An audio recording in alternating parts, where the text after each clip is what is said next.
Genesis 17. When Abram was 99 years old, the Lord came to him and said, I am God, ruler of all. Go in my ways and be upright in all things, and I will make an agreement between you and me, and your offspring will be greatly increased.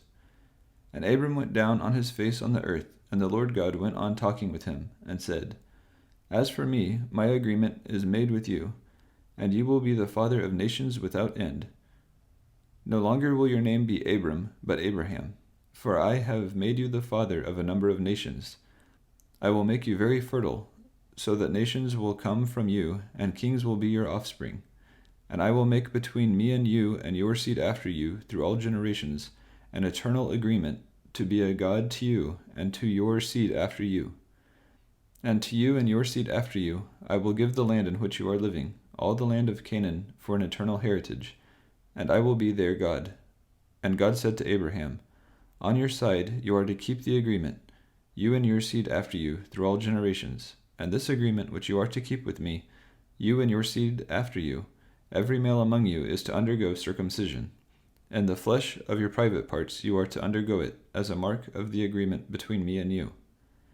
Every male among you, from one generation to another, is to undergo circumcision, when he is 8 days old, with every servant whose birth takes place in your house, or for whom you gave money to someone of another country and not of your seed. He who comes to birth in your house, and he who is made yours for a price, all are to undergo circumcision, so that my agreement may be marked in your flesh, an agreement for all time. And any male who does not undergo circumcision will be cut off from his people. My agreement has been broken by him.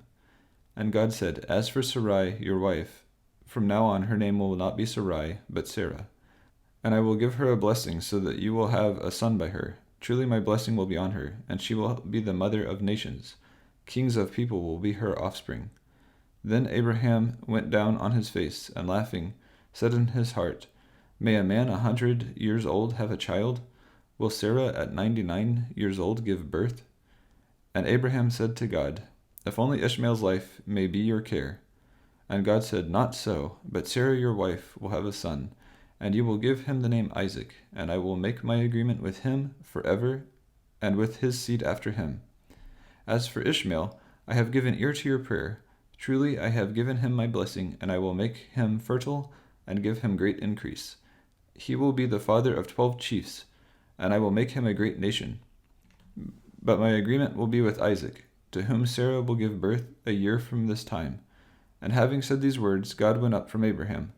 And Abraham took Ishmael his son, and all whose birth had taken place in his house, and all his servants whom he had made his for a price, every male of his house, and on that very day he gave them circumcision in the flesh of their private parts, as God had said to him. Abraham was 99 years old when he underwent circumcision, and Ishmael his son was 13 years old when he underwent circumcision.